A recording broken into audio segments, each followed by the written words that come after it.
आप सबको प्रभु यीशु मसीह के नाम में जय मसीह की। आइए मेरे प्रियो, हम विशेष इस समय में प्रार्थना करेंगे उन भाइयों और बहनों के लिए जिनके जीवन में बहुत ज़्यादा दुख है, तकलीफ है और चारों तरफ अंधकार ही अंधकार नज़र आ रहा है। आपको कोई भी ज्योति की किरण नज़र नहीं आ रही है। आप समझ नहीं पा रहे हैं कि आप अपने जीवन में क्या करेंगे और क्या नहीं करेंगे, अर्थात आपके जीवन का लक्ष्य क्या है आपको नहीं पता। तो ऐसों के लिए आज हम प्रार्थना करेंगे मेरे प्रियो, और प्रार्थना में वह शक्ति है, वह सामर्थ्य है जो आपकी हर एक परिस्थिति को बदल सकती है। इसलिए विश्वास के साथ इस प्रार्थना को अंत तक ज़रूर सुने। और चैनल पर यदि नए हैं तो और भी वीडियोस के लिए चैनल को लाइक, सब्सक्राइब और शेयर करना ना भूलें। हालेलुया। धन्यवाद यीशु, धन्यवाद यीशु, धन्यवाद यीशु। प्रभु तेरी महिमा हो, प्रभु तेरी तारीफ हो, प्रभु तेरी जय जयकार हो, तेरी बढ़ाई हो, तेरी प्रशंसा होने पाए। तू महान है, तू सर्वशक्तिमान है, तू स्तुति और आदर के योग्य है। Hallelujah, hallelujah, glory to God. धन्यवाद यीशु, धन्यवाद यीशु। धन्यवाद करते हैं स्वामी। धन्यवाद के साथ एक बार फिर से हम आपके चरणों के निकटतम आते हैं इस सुंदर से पल घड़ी और समय के लिए। प्रभु हम आपका धन्यवाद करते हैं जो परमेश्वर पिता आपने हम सबों के जीवन में दिया है। आज कई ऐसे लोग हैं प्रभु जी जो मर मिट गए हैं, परंतु आपकी महान करुणा का प्रतिफल है कि हम जीवितों के बीच जीवित पाए जाते हैं और स्वस्थ भले चंगे पाए जाते हैं मेरे राजा। आज कई ऐसे हैं प्रभु जो हॉस्पिटल्स में पाए जाते हैं, गंभीर अवस्था में, सीरियस है प्रभु, आईसीयू में है, वेंटिलेटर में है, ऑक्सीजन मास्क लगी हुई, परंतु हमारे जीवन में ऐसी स्थिति आपने आने नहीं दिया। हमें स्वस्थ भला चंगा रखा, हम अपने हाथों से उठाकर खा पा रहे हैं, हम अपने स्वयं अपने पैरों से चल पा रहे हैं, अपने नथनों से सांस ले पा रहे हैं। आपकी महान करुणा का प्रतिफल है, आपकी आशीष है, आपकी दया है, आपकी करुणा है परमेश्वर पिता। इस आशीष के लिए प्रभु, इस करुणा के लिए, दया के लिए, तेरे उपकारों के लिए प्रभु हम तेरा धन्यवाद करते हैं। सामर्थी खुदा, तू महान है, तू स्तुति के योग्य है। जिसकी पृथ्वी जिसकी सिंहासन और स्वर्ग जिसकी सिंहासन, पृथ्वी जिसकी पैरों की चौकी है, वो स्वयं तू है मेरे परमेश्वर पिता। तू महान है, तू स्वर्ग में विराजमान है मेरे राजा। Hallelujah, hallelujah, hallelujah. धन्यवाद यीशु, धन्यवाद यीशु, धन्यवाद यीशु। धन्यवाद करते हैं पवित्र परमेश्वर। मेरे प्रियो, यीशु मसीह के जैसा पवित्र कोई भी नहीं था, ना है, ना कोई होगा। यीशु मसीह पवित्र परमेश्वर है। यीशु मसीह एकमात्र सच्चे परमेश्वर है। इस जगत में लाखों करोड़ों देवी देवताएं हैं, संसार के देवताएं हैं, परंतु सच्चा ईश्वर सिर्फ यीशु मसीह है। बाइबल बताती है यीशु मसीह हमारे गुनाहों के लिए, हमारे अपराधों के लिए मारे गए, गाड़े गए और तीसरे दिन मुर्दों में से फिर से स्वयं जी उठे। और ऐसा होना निश्चित था, पहले से ही ऐसा होना निश्चित था मेरे प्रियो, सिर्फ और सिर्फ मानव जाति के पापों के उद्धार के लिए। जब बीते दिन मैं एक बहन को सुसमाचार सुना रही थी यूट्यूब के माध्यम से, कमेंट बॉक्स में जा करके, तो उस बहन ने मुझसे बोला कि भला होगा कि मैंने उनसे कहा कि यीशु मसीह हमारे पापों के लिए मारे गए।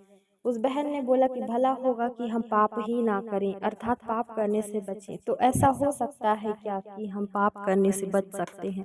मनुष्य तो प्रारंभ से ही पापी है। हम मन वचन कर्म के द्वारा कई ऐसी बातें हैं जो हमारे जीवन में गुप्त रूप से किसी के लिए हम कुछ बुरी विचार रखते हैं, किसी को हम अपने मुंह से गलत बात बोलते हैं, चारी चुगली और निंदा कर देते हैं। यह सब पाप की श्रेणी में आता है मेरे प्रियो। और हम अगर कहेंगे हम ऐसा कुछ भी नहीं करते हैं, हम नशा नहीं करते, हम किसी के लिए गलत नहीं सोचते, हम किसी के बारे में बुरा नहीं बोलते, हम चोरी नहीं, झगड़ा नहीं करते, क्रोध नहीं करते, डाह नहीं करते, किसी से बैर नहीं करते, हम बिल्कुल सच्चे हैं, हम पवित्र हैं, हमारे अंदर कोई भी पाप नहीं है, हम बिल्कुल यीशु मसीह की तरह हैं। यदि हम ऐसा कहें तो यह गलत है, हम पापी हैं मेरे प्रियो। हम मन वचन कर्म के द्वारा प्रतिदिन पाप करते हैं, परंतु जो अपने पापों को मान लेता है तौबा करता है और परमेश्वर में एक नई सृष्टि की तरह पुरानी बातों को भूलकर आगे की ओर बढ़ता है, यीशु मसीह को अपने जीवन में उद्धारकर्ता के रूप में ग्रहण करता है, मेरे प्रियो, ऐसों के लिए कोई भी दंड की आज्ञा नहीं है।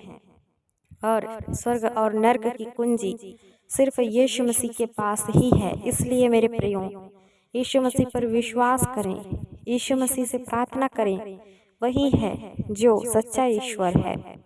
उसी ने हमारे पापों के लिए अपने प्राणों की आहुति दी। और बाइबल बताती है यीशु मसीह का द्वितीय आगमन भी निकट है। यीशु मसीह एक बार जिस तरह से इस पृथ्वी पर थे, ठीक उसी प्रकार से और एक बार उनका आगमन होना निश्चित है।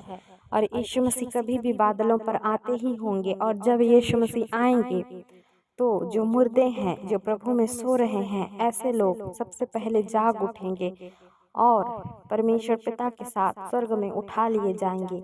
एक बार मरना और एक बार न्याय होना निश्चित है, मेरे प्रियो। जब हम मर जाएंगे तो हम सबों का न्याय होगा, और जब न्याय होगा तो परमेश्वर पिता हमारे कर्मों को, हमारे हर एक प्रकार की जो हमने हरकतें की हैं इस पृथ्वी में और कर रहे हैं, उन सभी को एक जीवन की पुस्तक में लिख रहा है, मेरे प्रियो। जब न्याय होगा उस समय सारी गलतियां, सारी गुनाहें, हर चीज जो हमने की है अपने जीवन में पाप, उन सभी चीजों को ही परमेश्वर पिता हमसे पूछेंगे, हमसे लेखा लेंगे कि तुमने पृथ्वी में ये सब हरकतें क्यों की। उस समय जो है यीशु मसीह कह देंगे कि मैं तुम्हें नहीं जानता, तुम कौन हो। इसलिए अपने पापों से तौबा करें, परमेश्वर से क्षमा मांगे। जब यीशु ऐसा कहेंगे कि मैं तुम्हें नहीं जानता कि तुम कौन हो, उस समय शैतान खींच खींच कर अपने संग नरक में अर्थात आग की झील में एक एक लोगों को खींच कर लेकर जाएगा और उस अनंत काल की झील में ढकेल देगा, जहाँ पर सिर्फ रोना और दांत पीसना है। इसके अलावा कुछ भी नहीं है। ना हम मौत के बाद वापस लौट सकते हैं, ना हम कुछ भी कर सकते हैं, और ना ही हम अपने पापों से तौबा कर सकते हैं। इसलिए मेरे प्रियो, अपने जीवन में यीशु को आने दें, अपने जीवन में यीशु मसीह को उद्धारकर्ता के रूप में ग्रहण करें। सारी बातें व्यर्थ हैं, सारी चीज़ें जो हमारे पूर्वज करते आ रहे हैं, पूजा पाठ व्यर्थ की चीज़ें जो कुछ भी है, उन सभी चीज़ों को साइड करें और सच्चे ईश्वर की आराधना करें जो केवल यीशु मसीह है। इस वीडियो को अधिक से अधिक शेयर करना ना भूलें, ताकि आपके जीवन के द्वारा, एक शेयर के द्वारा कई आत्माएं बच जाएं और प्रभु इसका प्रतिफल आपको देने पाए। हालेलुया।